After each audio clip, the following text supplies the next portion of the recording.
Glória a Deus. Pode se assentar. Abra sua Bíblia em Atos capítulo 3. Temos também uma palavra de gratidão aqui de alguém que agradece demais a Deus e a igreja pela cirurgia de coluna da Ione. Nós oramos pela Ione, que tinha uma cirurgia grave para fazer na coluna. Diz que foi tudo muito bem, perfeito, glória a Deus. Ela está bem, nós agradecemos ao Senhor, à igreja, pelas orações. Que Deus abençoe a Ione ainda muitíssimo. Atos capítulo 3. Já ministramos nesse capítulo várias vezes, eu queria fazê-lo mais uma vez. E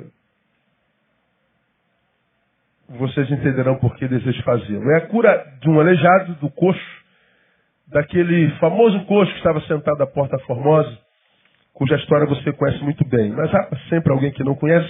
Então vamos ler mesmo assentados de 1 a 10 o texto que diz assim: Pedro e João subiam ao templo à hora da oração, a nona.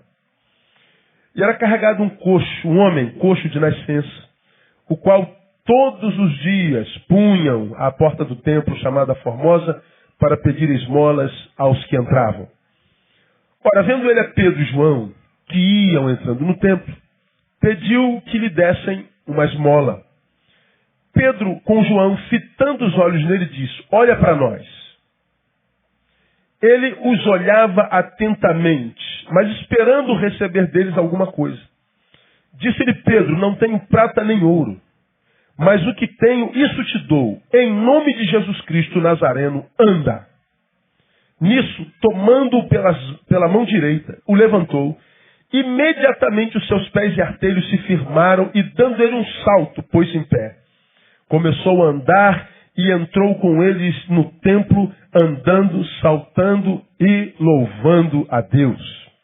Reconhecia-o como mesmo que estivera sentado a pedir esmola à porta formosa do templo. E todos ficaram cheios de pasmo e assombro pelo que lhe acontecera. Amém, amados?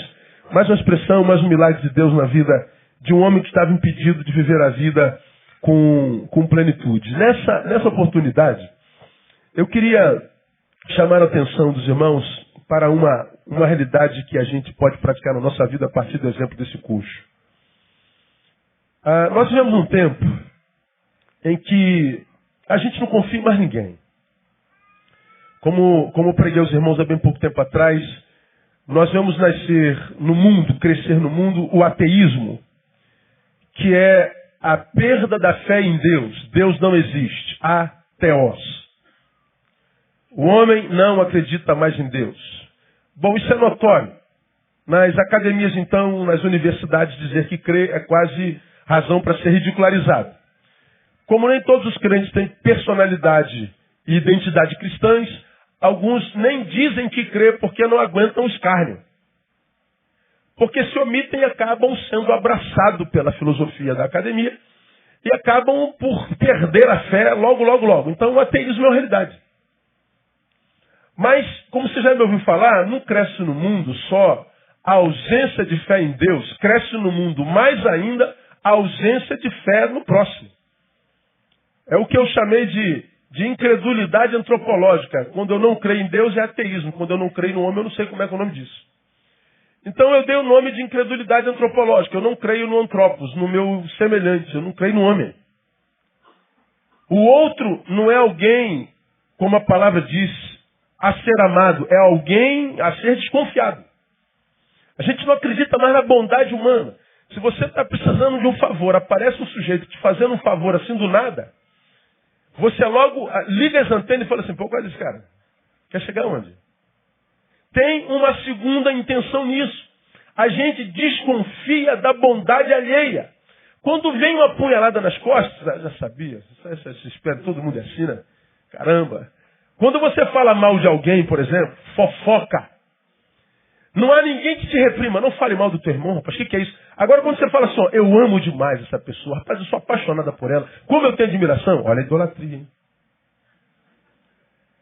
Para amar, você é repreendido. Para admirar, você é repreendido. Mas para criticar e amaldiçoar, não. Nós construímos uma sociedade onde a cultura do amor e da bondade não é mais crível. Qualquer um que para fazer o bem, sem segundas intenções, é alguém de quem a gente desconfia do bem que faz a nós. Por quê? Porque nós vivemos não só a ausência de fé em Deus, mas nós vivemos a ausência de fé no semelhante. Nós perdemos a fé horizontal e nós perdemos a fé vertical. Uma estaca horizontal, vertical, mas uma estaca horizontal, dá uma cruz. Nós perdemos a fé na cruz. Nós perdemos a fé em Deus, nós perdemos a fé no semelhante. Ora, toda relação humana, portanto, é de desconfiança. E toda relação de desconfiança é uma relação que nunca chega à plenitude, porque a gente não se doa completamente. A gente economiza uma parte nossa com relação ao outro, para que se o outro nos ferir, nos machucar, nos trair, sobrou um pouquinho de nós que nós economizamos para que a gente possa se soerguer. Toda relação é de desconfiança. Portanto, não há mais relações de, como diz a palavra, de entranháveis laços de afeto. Existem laços de afeto, existem, mas não mais entranháveis. Eles se soltam facilmente. Não estão mais em nós, que a gente tem trabalho de... Não, as relações humanas são frágeis. Qualquer adversidade, qualquer contrariedade, a gente se afasta. A gente se divorcia. A gente rompe amizade. A gente rompe relação. A gente troca de comunidade. Nós não temos mais entranháveis laços de afeto. Toda relação humana é desconfiômetro. O que acontece?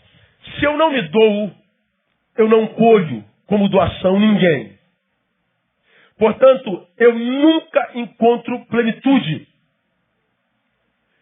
Por quê? Porque você já aprendeu que também lá no Éden está dito que não é bom que o homem esteja só. Então, você já aprendeu. O que o Deus da nossa vida queria dizer lá no início quando disse que não é bom que o homem esteja só? Que a vida só encontra sabor no encontro. Ou seja, é possível que esteja só, bom jamais. Por que nunca será bom sozinho? Porque eu só encontro plenitude no outro. Não tem jeito. Quando eu estou sozinho, eu não encontro plenitude jamais. Como você já aprendeu, nem a vitória em quem caminha sozinho gera plenitude. E você se lembra disso? Teu time tirou o primeiro lugar. Você é corintiano. E ganhou o campeonato brasileiro. E aí você que é corintiano sabe que teu time ganhou o campeonato. Na verdade, o que você ganhou? Nada. Continua duro. Agora, o que vale quando o nosso time ganha, nosso time é campeão? Qual é o melhor de ver o nosso time campeão? É que a gente tem um amigo palmeirense para zoar. Eu estou usando Corinthians e Palmeiras porque Flamengo e Vasco não dá. Não dá para mim mais. Só em 2017 que eu volto, se voltar, não é? Então vamos falar de Corinthians e Palmeiras. Então, qual é o melhor de ver o teu time ser campeão? É que a gente tem um parceiro para zoar a vida toda. Não é verdade, irmão? Olha, irmão, está repreendido em nome de Jesus, viu? Você é visitante, cala a boca. Não falar de baixo aí, não. Então, veja bem, nem a vitória gera sentido na vida se eu não tenho um amigo para zoar. Treinei a beça para participar das Olimpíadas, anos após anos, para correr 100 metros com os mais velozes do mundo. Eu treino 4 anos para correr 9 segundos. Aí eu corro 9 segundos, o homem mais veloz do planeta. Estou com um troféu no pódio, mas não tenho um amigo para compartilhar a medalha. Eu não tenho um pai para tirar foto. Eu não tenho um parceiro para jogar no Facebook. Eu não tenho ninguém para compartilhar o meu troféu. Então, do que vale a vitória se eu não tenho alguém para compartilhá-la? Você foi aprovado no teu mestrado. E você, cara, não tirei em primeiro lugar, eu vou para a UERJ. E você não tem ninguém para tomar um negócio depois do resultado. Você pega o resultado e volta para casa sozinho, não tem ninguém. Do que vale esse resultado? Ora, isso é sobre isso que o Éden está dizendo lá atrás. Não é bom que o homem esteja só. Só é bom com alguém. É possível viver só. É uma opção nossa. Mas ele está dizendo, nunca será bom. Nunca encontrará plenitude. A vida só encontra sabor no encontro. Como nós vivemos essa incredulidade antropológica, nos doamos pela metade, nós vivemos esse vazio que quase todo ser humano na pós-modernidade vive e esconde. Mas está lá. Primeiro, a relação com Deus feneceu. Consequentemente, a relação com suas criaturas também. Então, a solidão na pós-modernidade é quase uma imposição. Como eu tenho isso aqui para me conectar ao mundo, eu nem percebo o dano que a solidão me faz. Porque eu imagino que eu estou me relacionando. Não está se relacionando. Você está se relacionando com a máquina. E toda relação com a máquina é mentirosa. Porque lá no seu Facebook você só bota o que pode ser visto. Como você me ouve falar do Facebook todo culto. Lá no Facebook está todo mundo se sentindo feliz. Mas é só no Facebook. Vai lá ver quem escreveu e você vai ver a depressão dele, o vazio dele, a angústia dele, a dívida dele. Vai ver que só dorme à base de remédio. Só encontra alegria se toma alguma coisa. Tudo é antinatural. Então nós vivemos uma solidão plena. Aí, nossa relação é complicada. É em cima de desconfiômetros. Aí o que acontece? Quando nós passamos por necessidades, quando alguém vem nos ajudar, a gente está tão carente que a gente não analisa a ajuda que nos foi dada. Por causa da carência afetiva, qualquer coisa que vem a gente recebe. A gente não analisa quem estendeu a mão, o que a mão compartilhou. Nós vamos recebendo ajudas que a gente imagina assim, poxa, todo mundo me abandonou, só esse cara que me ajudou. Mas porque só ele te ajudou, ou seja, você está dizendo, todos me abandonaram. O todos que você disse que abandonaram, tem um poder maior em você do que só esse cara que te ajudou. Quando você diz, todos me abandonaram, só ele te ajudou, você está dizendo, eu senti a falta do todo. Mas para compensar a falta do todo, que muitas vezes é inconsciente e não admitida, eu me debruço com uma volúpia tão grande naquele que apareceu, que eu não considero quem é ele, que tipo de ajuda me está dando. A minha carência afetiva fala mais alto do que a minha razão. E aí a gente não percebe que é possível que o abandono do todo faça um mal menor do que a ajuda e a presença desse único que apareceu para nos ajudar. O que isso tem a ver com o texto? Deixa eu mostrar uma coisa para você. O texto diz que Pedro e João iam para o templo. Portanto, naquela época era o lugar da habitação de Deus. Era o lugar da manifestação dele. E iam para o templo na hora de quê? Me digam vocês. Na hora da oração. Eles iam falar, portanto, com quem? Com Deus. Era a hora de ir para a casa de Deus, falar com Deus. Era uma hora de trocar ideia com Todo-Poderoso. No caminho, diz o texto, era levado um homem, que não era Pedro e João, portanto, por outras pessoas ele era levado, para o mesmo lugar. Esse homem era coxo, ele não podia andar. Se a história terminasse na porta, largou lá e acabou o texto, não. Diz que pessoas ajudavam o coxo a ir para a casa de Deus. Se a gente terminasse a história aqui, a gente fala assim, pô, que legal, né, cara? Tem gente solidária, está levando o coxo para a casa de Deus. Olha que beleza. Pô, estão ajudando um manco, estão ajudando um aleijado. Que legal. Então, se está levando para a casa de Deus, a ajuda é muito legal, boa, gente solidária, gente de Deus, provavelmente. Mas diz o texto que eles eram levados para o templo. Para quê? Digam vocês. Para pedir esmola. Eles levavam o doente e levavam até a porta. Fica aqui, ó. É aqui que você vai ter o que precisa e o que quer. E o que o coxo precisava, na perspectiva dele? Esmola. O que os que levaram o coxo para a igreja imaginavam que ele precisava? Esmola. Os que carregavam o coxo autenticavam no coxo o que o coxo imaginava ser necessidade para si. E o coxo certamente tinha muita gratidão para com esses homens que o levavam para a igreja e que autenticavam o fato dele achar que precisava de esmola. Até que aparecem Pedro e João e o encontram na porta da igreja, como que diz assim, pô cara, o que você está fazendo aqui? Ah, eu queria uma esmola. Pô, mas... É como se ele dissesse, você tem noção de onde você está, irmão? Você tem noção de que lugar é esse aqui?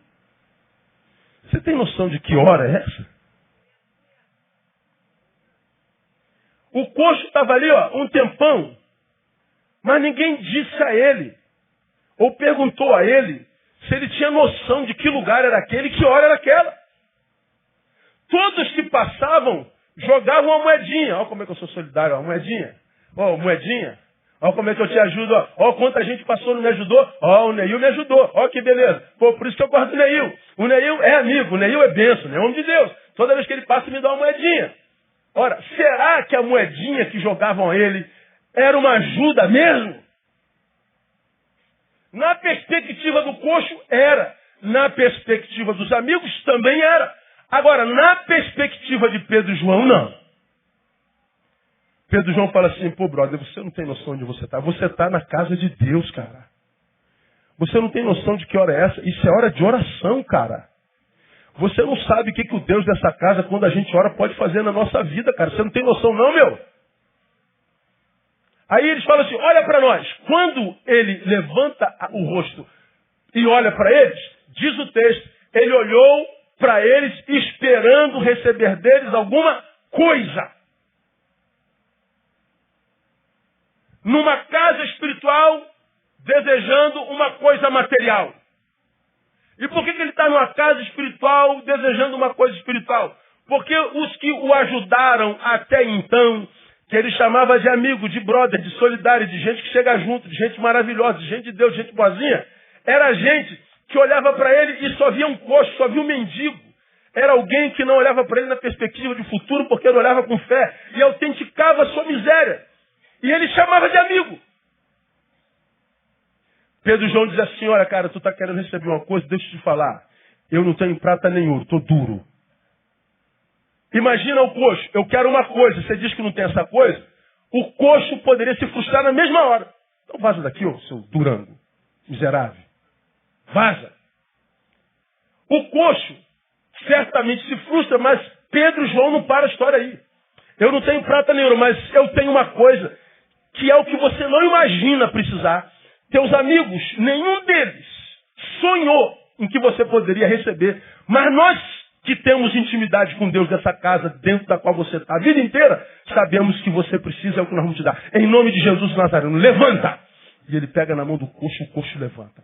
Os ossos vão estalando, vai tudo no lugar, quebrando tudo, reconstruindo tudo. E aquele cara, ele percebe que ele está em pé. Já que ele está em pé, o que ele faz? Ele anda para onde? Para dentro do templo. Já que ele está dentro do templo, diz o texto que ele começa a pular. Já que ele estava pulando, era hora de adoração, ele começou a adorar. Aí, qual é a ideia que eu quero comunicar contigo? Quando nós falamos que queremos a ajuda de Deus, quando nós falamos num culto de oração, num momento de oração que nós queremos algo de Deus, como você já aprendeu, nós precisamos aprender a respeitar a inteligência de Deus. Porque Deus sabe que se o que eu peço com a boca coaduna com o que eu desejo no coração. Muitas vezes nós pedimos uma coisa a Deus que não é o que nós precisamos. Muitas vezes nós estamos valorizando gente que nos ajuda e que, na verdade, está atrapalhando a nossa carreira cristã. Muitas vezes nós não discernimos as ajudas que chegam até nós e nós não percebemos que o que essas ajudas estão fazendo é manutenindo o status quo da miséria. É nos impedindo de sonhar. É nos incapacitando de ver a vida de uma nova perspectiva. É uma ajuda que faz manutenção da nossa paraplegia existencial, da nossa paraplegia espiritual. E a gente não percebe. A gente não percebe porque a gente não discerne quais são as nossas reais necessidades. Para o coxo, qual era a real necessidade dele? Era uma moeda. Mas para Pedro e João não era a necessidade que ele precisava. Nós precisamos aprender a discernir a ajuda que temos recebido na vida. Nem sempre as ajudas que a gente tem recebido são úteis. Por exemplo, como eu falei, estava no tempo na hora de oração, mas não estava na hora da oração, por exemplo, à espera de um milagre.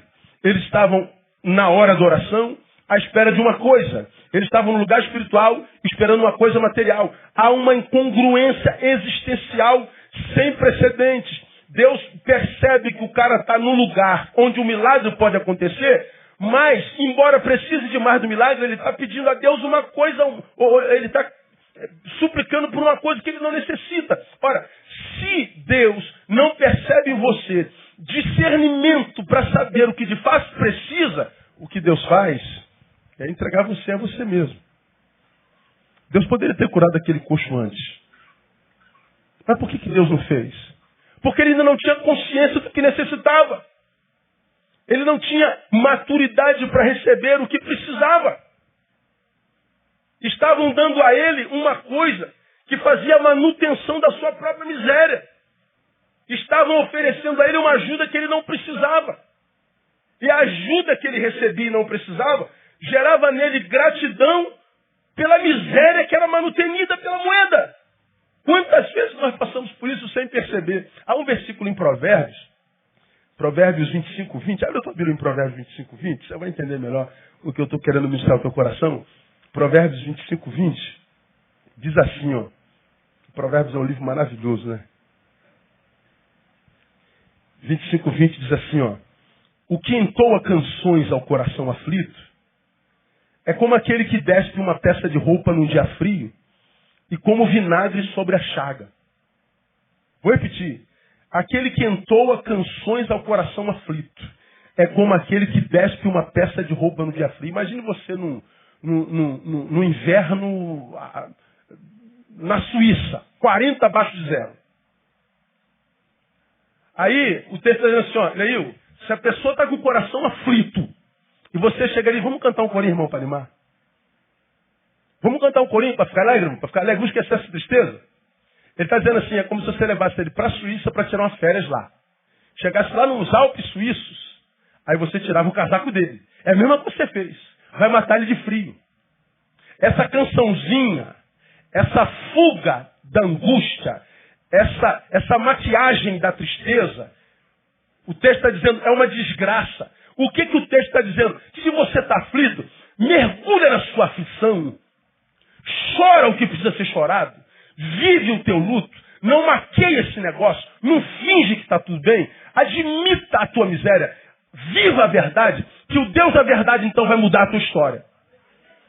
Agora, enquanto você ficar cantando um corinho para se alegrar, quando o teu coração está pedindo choro, enquanto você finge que está tudo bem, aleijado, e acha que uma moedinha é suficiente para trazer plenitude a você, vai continuar aleijado. O que esse coxo precisava? Cara, você não precisa de uma moeda. Você precisa de visão correta a respeito de si mesma. Você está se vendo como mendigo. E você é mendigo diante daquele que é dono de todas as coisas. Você está diante da casa de Deus e da porta chamada formosa. Você revela a tua feiura diante da porta formosa. Então você tem que cair em si, cara. Para de se ver como miserável. E eu vou te ajudar. Anda em nome de Jesus. Ele levantou. Ele que via a vida como coxo aleijado, ele agora vê a vida numa nova perspectiva. Ele vê mais longe.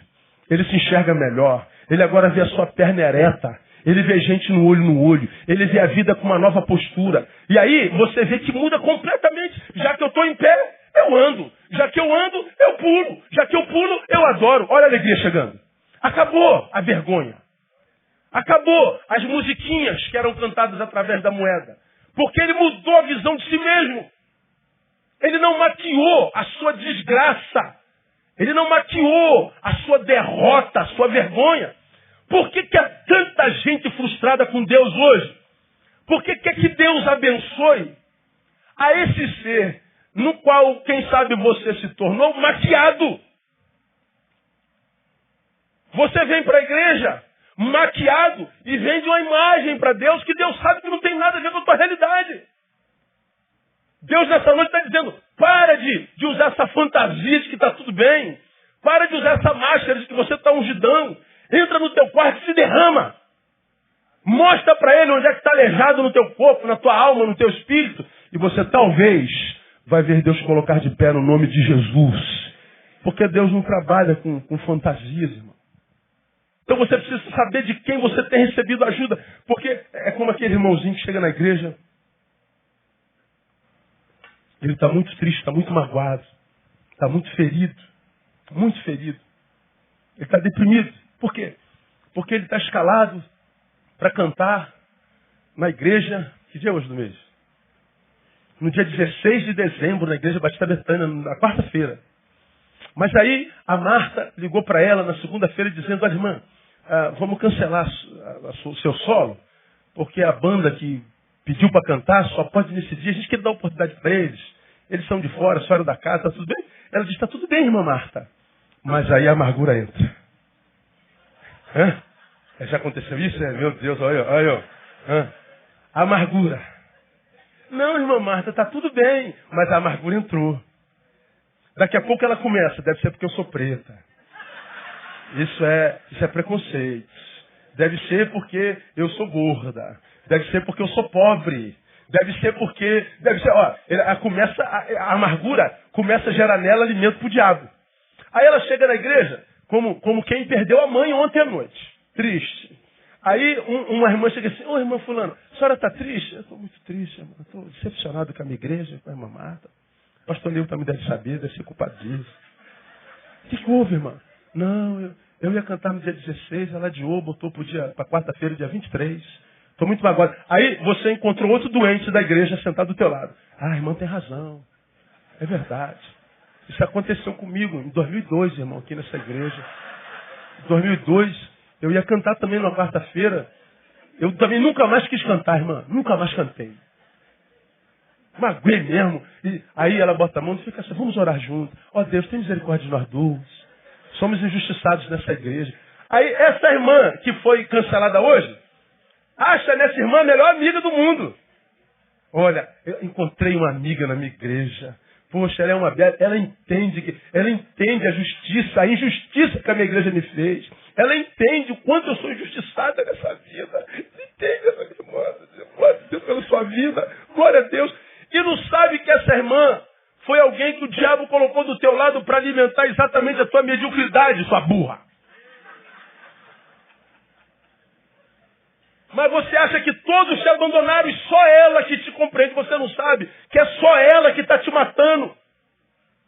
Manutenindo esse coitadismo dentro de você que não tem nada a ver contigo. Porque se você não cantou na quarta, pode cantar na quinta ou na sexta, pode cantar o resto da vida. Mas você permitiu que a imagem de si mesmo fosse deformada. Se viu como uma pobre coitada, uma mendiga no meio dos príncipes da igreja Batista Betânia. E achou uma colega, uma irmã que tem visão, que sentiu que você estava triste, você não sabe que é. A única que está te ajudando é a única que está manutenindo a tua desgraça. Porque você poderia ter sido abençoado sentado do lado de alguém que falou: mas é por causa disso que a irmã está triste, irmão? Fica triste não, pô. A senhora vai cantar na quarta-feira que vem.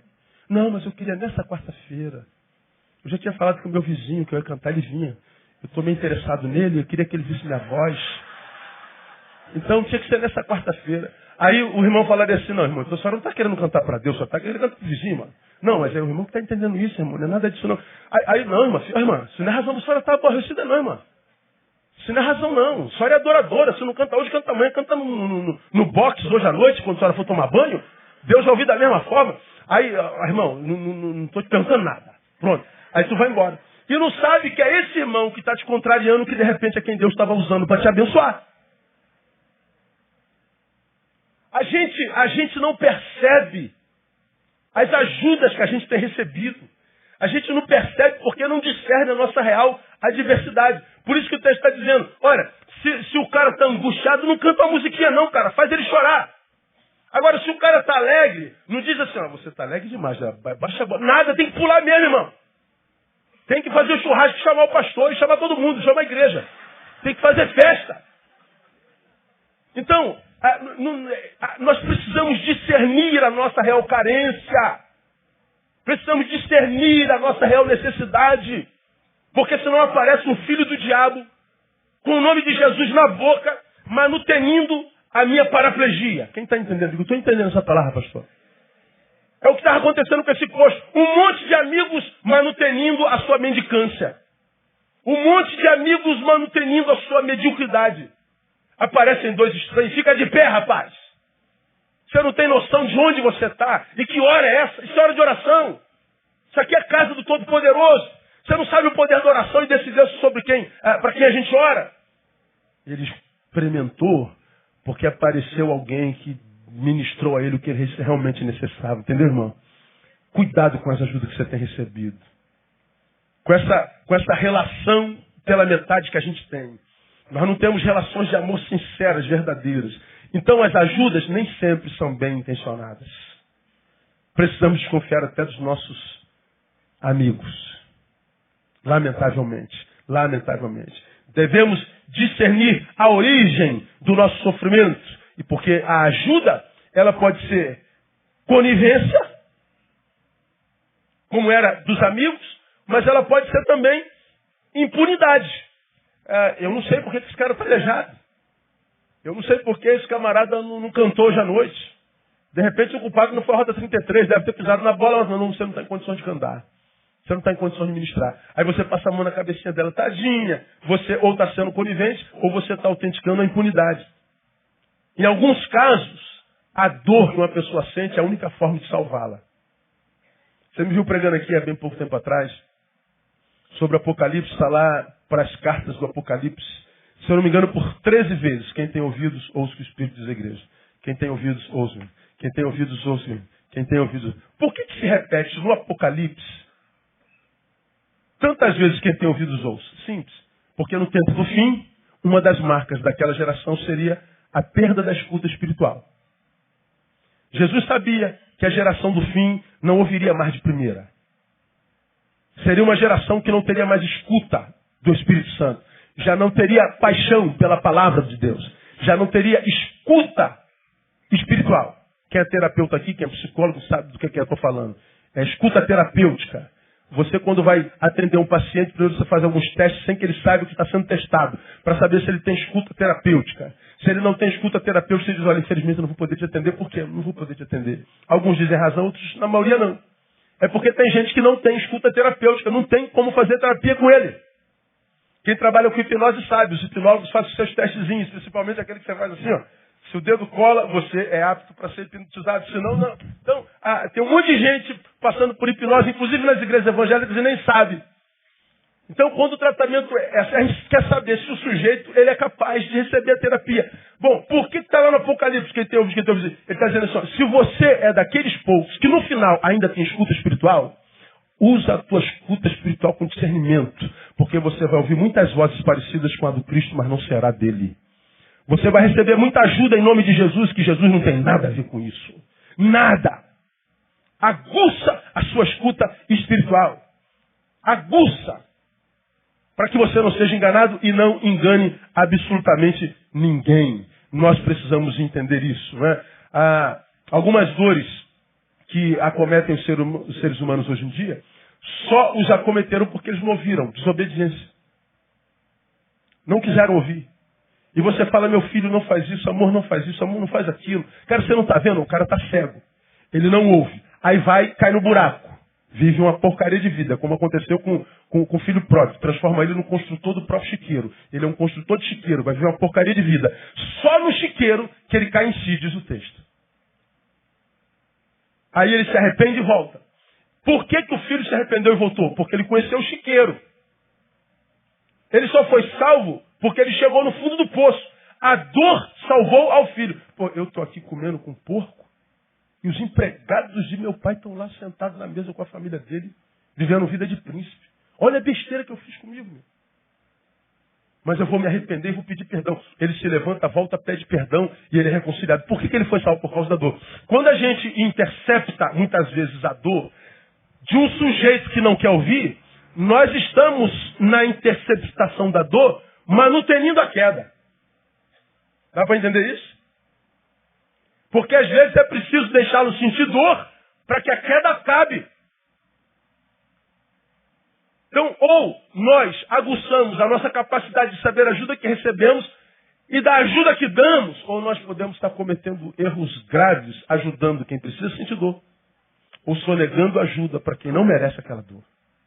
Eu posso ser um omisso, mas eu posso ser um conivente, dando a mesma coisa para pessoas diferentes. Olha o discernimento que a gente precisa. E nesse tempo de relações pela metade, que a gente não conhece ninguém profundamente, toda a nossa relação é imaginária. Eu imagino o que é a Damiana imagina o que é o Neil. Eu imagino o que é a Ingrid imagina o que é o Neil. Porque a Ingrid só conhece o Neil o que o Neil dá a conhecer e vice-versa. Aí eu conheço a Ingrid muito bem. Eu conheço a Ingrid de nada. Só encontro com a Ingrid no domingo e na quarta-feira. O que eu sei da Ingrid? Sei nada. Ah, mas ela é uma menina tão boazinha. Aqui. Quando está diante dos meus olhos, o que faz lá? Eu não faço a menor ideia. Vai que é um diabo disfarçado de anjo. Não sei. O diabo se transforma em anjo de luz, não é verdade? Então, não sei. Então, toda a nossa relação é imaginária. Para receber e dar ajuda, eu preciso de discernimento. Eu dou alguns exemplos práticos para vocês para clarificar. Exemplo de ajuda danosa. Misericórdia sem discernimento. O menino desobedeceu o pai. Se você fizesse de novo, vai dar uma surra. Vai ficar de castigo. A mãe disse para o menino. Se fizer de novo, vai dar uma surra e ficar de castigo. O menino faz e ri da cara da mãe. Aí a mãe dá-lhe uma surra e bota no quarto de castigo. O pai não estava em casa e não viu. O pai, quando chega do trabalho, cadê meu filhão? Filhão, está de castigo. Ah, que é isso, amor? Eu cheguei agora, precisando do meu filho. Aí o pai vai lá e tira o filho do castigo, sem ouvir a mãe que castigou. O pai está usando misericórdia. Não quero meu filho de castigo. Agora, isso é o quê? É uma misericórdia sem discernimento. Porque quando ele livra o filho da dor, ele está dizendo, filho, você pode desobedecer a sua mãe quantas vezes você quiser. Papai te tira da punição. A misericórdia do pai está formando um delinquente. A misericórdia do pai está tirando a autoridade da esposa, da mãe. O pai está fazendo mal sem precedentes, fazendo bem para o seu filho. Então o que o pai tem que fazer? Deixe-o sofrer. Usa de discernimento. A mesma coisa acontece com a gente. A gente tenta livrar da dor gente a quem Deus está castigando. Gente a quem a vida está castigando. E está castigando exatamente porque perdeu a escuta. E a gente quer ajudar tirando da dor. E a gente diz, você está fazendo um mal terrível. É como, você já me ouviu falar aqui da lagartinha, né? Que vai se arrastando, se arrastando, se arrastando. Cansou de arrastar, ela sobe no lugar, e se pendura, fica ali algum tempo. Metamorfose.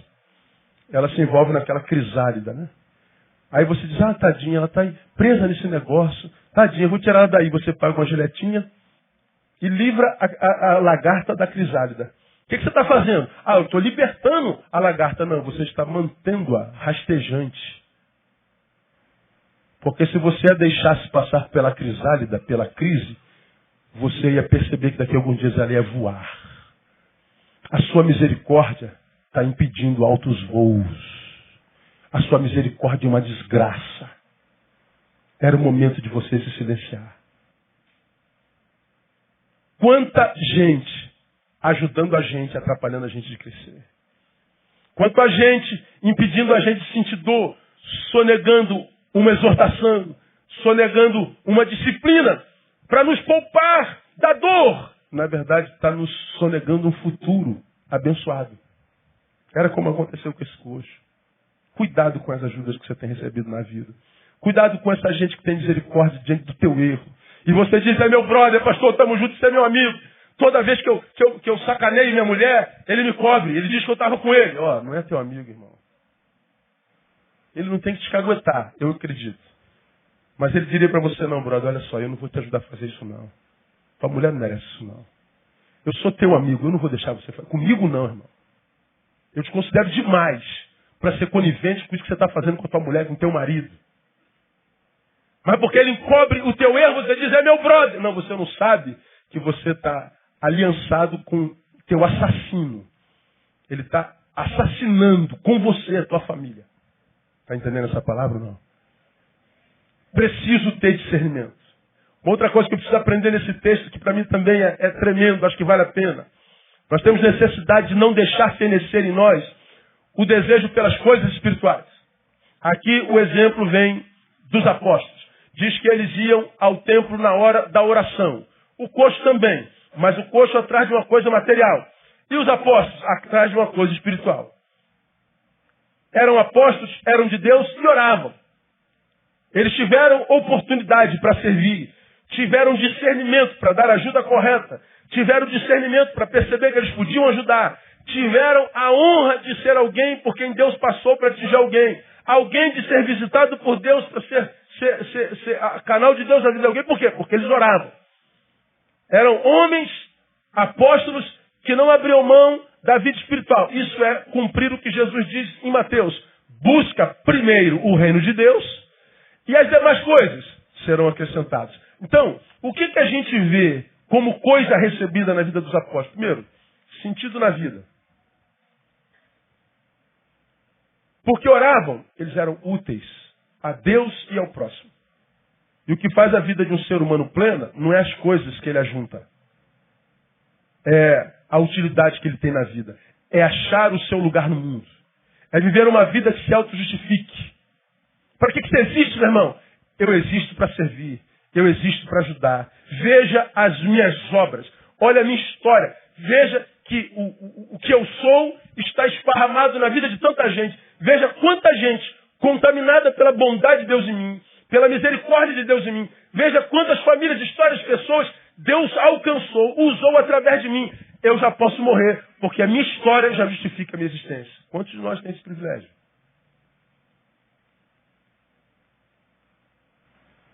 Nesse mundo onde as relações são pela metade, a gente cada vez mais se afasta do outro. Cada vez mais vivendo num mundo cada vez menor. Até que ele chegue do tamanho do nosso umbigo. A gente vive para nós mesmos. Qual a razão da tua vida? Eu. Para que você existe? Para me fazer feliz. Para que você nasceu? Para me dar bem. Ah, você é homem de fé? Sou. Quem é beneficiado pela tua fé, além de si mesmo? Se a gente faz uma análise verdadeira, a maioria de nós é reprovada. Porque nós somos reprovados na justificação da própria existência, nós temos carência de um monte de coisas. E aí o que acontece? Pô, estou correndo atrás, pastor. E a irmã, está correndo atrás, pastor. Correndo atrás, como é que era, pastor? Correndo atrás. Estou correndo atrás. Do quê? Das coisas. Porque tu corre atrás das coisas e as coisas correm na tua frente. Você não pega nunca. Quando você está pronto, pertinho, ele liga o turbo. Ai, meu Deus. Quando você imagina que vai dar certo, meu Deus, eu devo estar com alguma urucubaca, nada do que eu começo acaba. Não tem como dar errado, não tem jeito. Eu fiz todos os cálculos. Tem 99,9% de dar certo. 0,1% dá errado. E dá errado. Meu Deus, o que está acontecendo comigo, cara? Quanto mais eu rezo, mais assombração me aparece. Eu digo, me mira e me erra, diabo. Ele não erra. O diabo pode estar vendado que ele te acerta. Eu digo, cara, tem alguma coisa errada. Que coisa errada pode ser? Porque você colocou o reino em algum lugar que não o primeiro e está correndo atrás das coisas. Como você já aprendeu, quem corre atrás chega em segundo. Perde. Jesus está dizendo assim, ó, busca primeiro o reino. Cuida do que é meu. Que das tuas coisas cuido eu.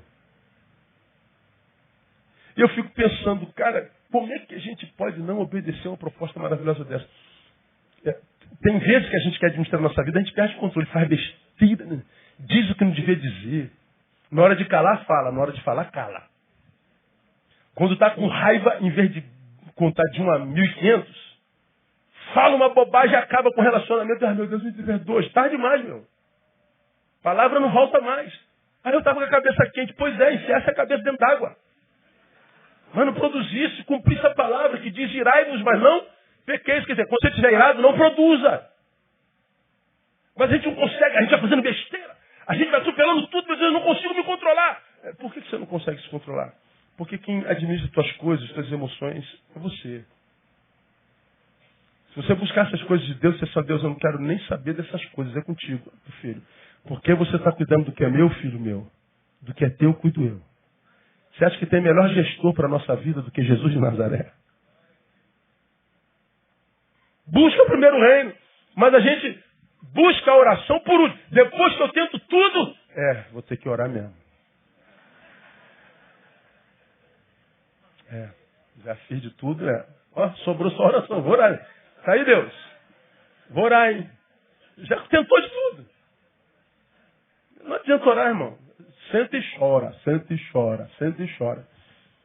É buscar primeiro o reino. Nossa missão, portanto, quando a Bíblia diz busca primeiro o reino, é aprender a estabelecer prioridades na vida.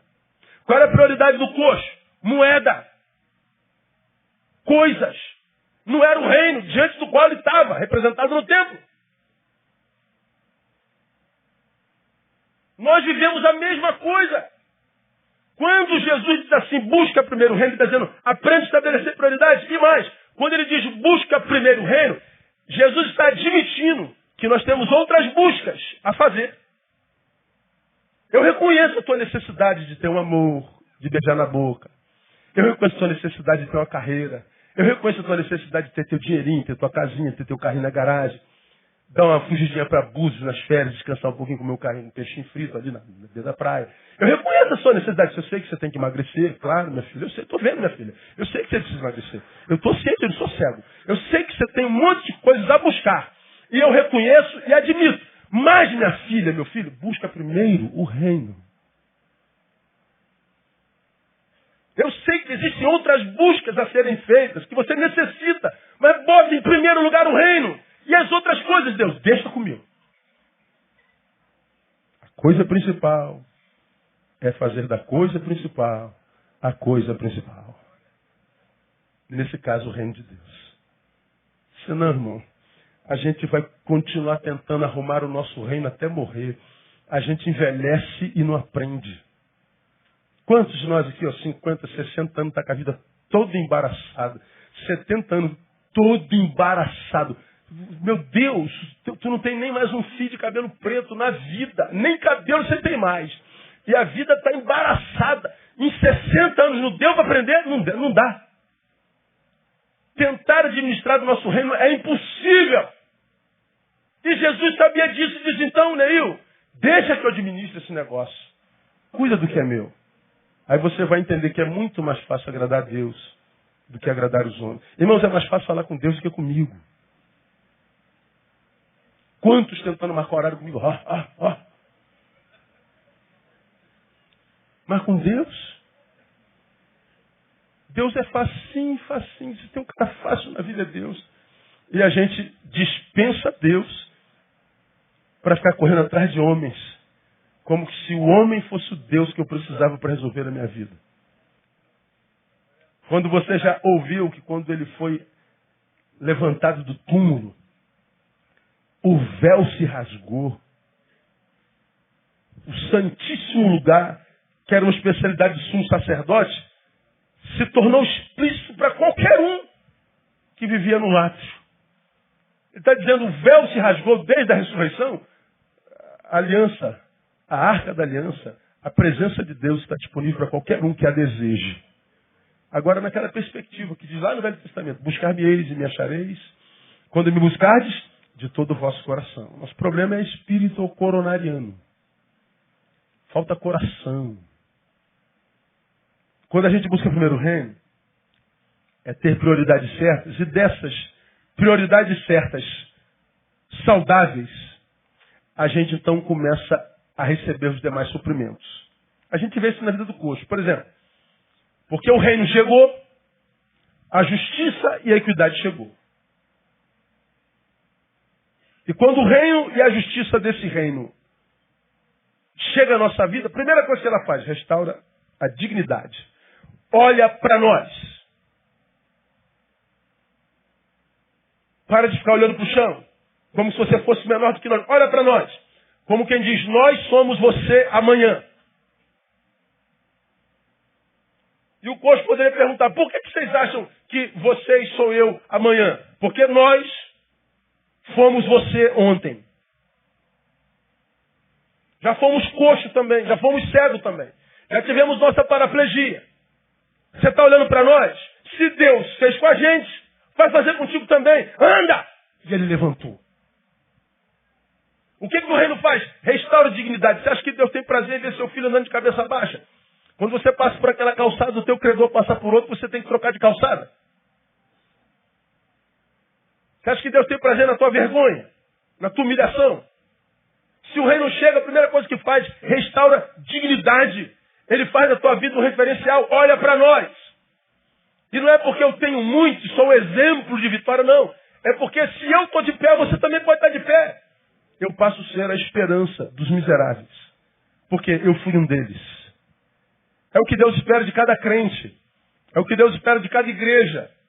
Que a gente exiba, não, o nosso sucesso capitalista em números e coisas, não, mas na nossa capacidade de superação, de vencer a nossa paraplegia, independente de onde ela esteja plantada em nós. Então o reino traz dignidade. O reino traz o quê? A autoridade. Em nome de Jesus, levanta e anda. Ou seja, o mundo espiritual respeita o Jesus, não que a gente verbaliza, mas o Jesus que a gente vive. Por que os apóstolos disseram, levanta e anda em nome de Jesus? E por que a paraplegia dele obedeceu? Porque Jesus estava na boca dos apóstolos? Não, porque Jesus estava na vida. O que o diabo respeita não é o Jesus que eu falo, é o Jesus que eu vivo. Se eu não vivo Jesus, não adianta eu falar o nome de Jesus, é bobagem. Jesus não é uma palavra, Jesus é um princípio vivido.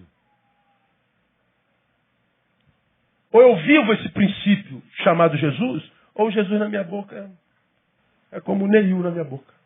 Em nome de Neil, amém. É a mesma coisa. Faz uma oração no meu nome para tu ver se dá alguma coisa, ver se rola. Ó Deus, eu peço, em nome do pastor Santana, amém. Aí o diabo, quem? Nome de quem? É o diabo que vai levantar. Não rola. Mas se você falar em nome de Jesus, mas não tem princípio vivido, a paraplegia permanece. É por isso que tem tantos crentes que continuam paraplégicos desde que se converteram. Mudaram de religião, mudaram de roupagem, de linguagem, mas nunca internalizaram o princípio Cristo. Se você pegar o celular dele, mundo. Se você pegar o Face, mundo. Se você pegar os diálogos no Zap, mundo. Se você pegar os seus filmes, mundo. Se você pegar os diálogos do futebol, mundo. Se você pegar a relação dele com a mulher dele, mundo. É mundo que o habita da mesma forma como Jesus não tinha aparecido. Então, se o mundo habita nessa boca que pronuncia o nome de Jesus, não adianta nada. Agora, quando o reino chega, gera dignidade, gera autoridade. E por último, gera o quê? Suprimento. Quando eles dizem, olha para nós, dizem também, nós temos sobrando? Não. É que, porque nós somos do reino do rei, que é justiça e equidade, nós temos para todo dia. Hoje, o que você precisa ficar de pé, então você vai ficar em pé em nome de Jesus. E amanhã? Não me interessa, amanhã não existe, meu filho. Basta cada dia o seu mal. Você está livre do mal de hoje. Fica de pé. E ele ficou de pé. Olha para nós. Isso é suprimento. Então nós precisamos aprender a discernir as ajudas que a gente tem recebido. A gente precisa discernir que nós não podemos deixar fenecer o desejo pelas coisas espirituais. A gente precisa discernir a necessidade de responder à vida com as emoções certas. Porque, veja, ele estava coxo, cabeça abaixo, humilhação. Triste, lógico, era a emoção para aquele momento. Mas já que a paraplegia foi curada, ele se pôs de pé, então o que ele faz? Já que eu estou de pé, eu ando. Já que eu estou andando, vou andar para perto daquele que me curou. Ele entra no templo. Já que eu estou no templo, está tendo adoração, eu vou cantar. Já que o cântico é de celebração, eu vou pular. O que ele está fazendo? Respondendo à vida com as emoções certas. Fazemos o mesmo? Nem sempre. Porque às vezes você acordou hoje, mas você foi tomar um cafezinho e não tinha pão francês fresco. Agora não comprar pão hoje. Você não sabe que eu gosto de levar com pão fresco? Não, hoje deu preguiça de ir lá. Acabou. Droga! Aí tu bate a porta, aí sai irado, porque não teve pão fresco. Mas comeu o pão de forma. Tinha queijo branco, tinha presunto, café, leite. Ainda tinha uma mãozinha depois. Mas não tinha pão francês. Aí o dia acabou. Acabou. Chega no que houve, cara? Ah, cara, tô de saco cheio da mulher. Vou comprar pão francês? Aí tu dá coice no cliente e responde com aspereza o chefe.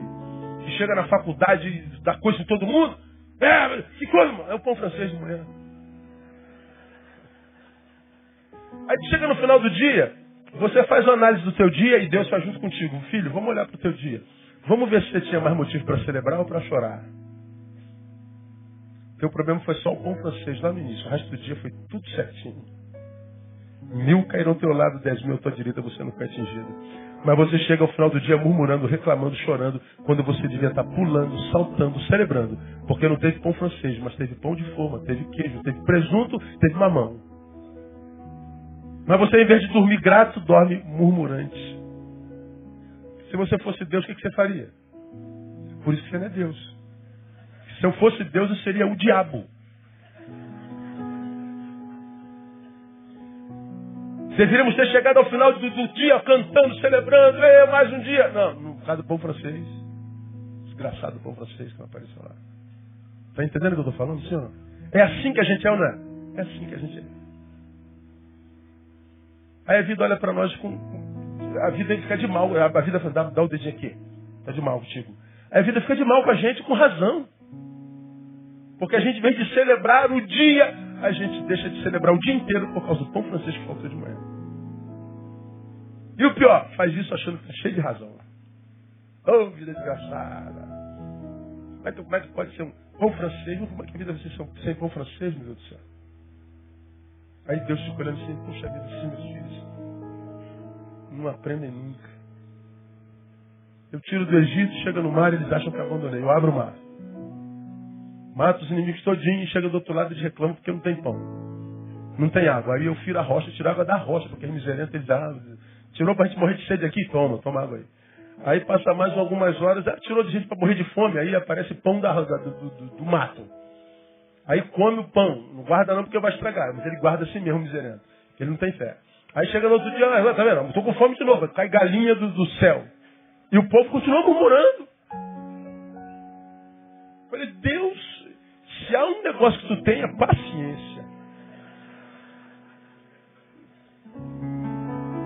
Não é brincadeira não, irmão. Como falei no domingo passado, mas por que Deus não acaba com o mal na terra? Se Deus acabasse com o mal, tu ia sobrar. Tu ia viver. Acaba com o mal na terra e tu ia estar vivo. Então, até a manutenção do mal é a expressão da graça de Deus para nós. Que se ele extingue o mal, eu estou ferrado, meu irmão. Sou o primeiro. Puf, cadê o pastor Neil? Foi tragado.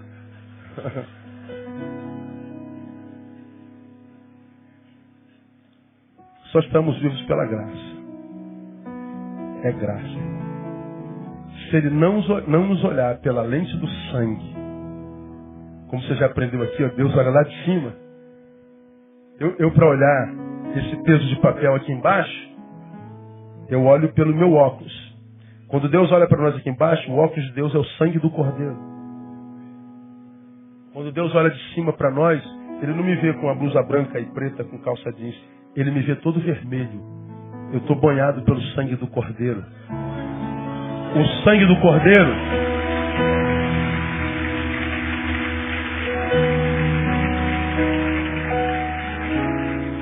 do Cordeiro faz com que Deus me veja redimido. Ele não me vê murmurante, pecador. Por isso que eu estou vivo. Porque o sangue do Cordeiro faz a misericórdia ser renovada cada manhã e as misericórdias do Senhor são as que nós sermos consumidos. Porque a gente não vale nada.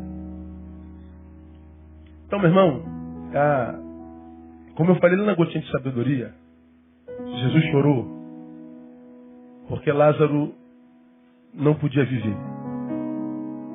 Ele chora toda vez que um filho seu está em possibilidade de viver. Só que Lázaro não estava vivendo porque não podia. Nós podemos e não vivemos. Podendo viver e não vivemos, por ignorância, fazemos Jesus chorar. Então não faça Jesus chorar. Viva intensamente. Não estraga o dia porque faltou pão francês lá no início. Não diga que o dia foi horrível porque você brigou com a tua mulher, com o teu marido. Porque você se reconciliou com o irmão à tarde. Você se reconciliou com o pai e a mãe no início da noite. Então não foi uma desgraça teu dia. E se a gente vive assim, a gente vive com ações de graças. E a vida fica de bem com a gente. Porque nós estamos sendo administrados por aquele que diz, meu filho, as tuas coisas são um problema meu. Teu problema é cuidar do meu reino. Busca primeiro o reino. Todas as coisas vos serão acrescentadas. Cuidado com as ajudas que você tem recebido. Cuidado com os teus amigos que fazem manutenção da tua mediocridade, da tua paraplegia. Cuidado. Porque nem sempre o que estende a mão é o que de fato Deus está usando para nos abençoar. Prenda com o coxo da porta formosa. Que Ele nos abençoe em nome de Jesus. Vamos aplaudir, vamos ficar em pé. Vamos embora para casa. Aleluia.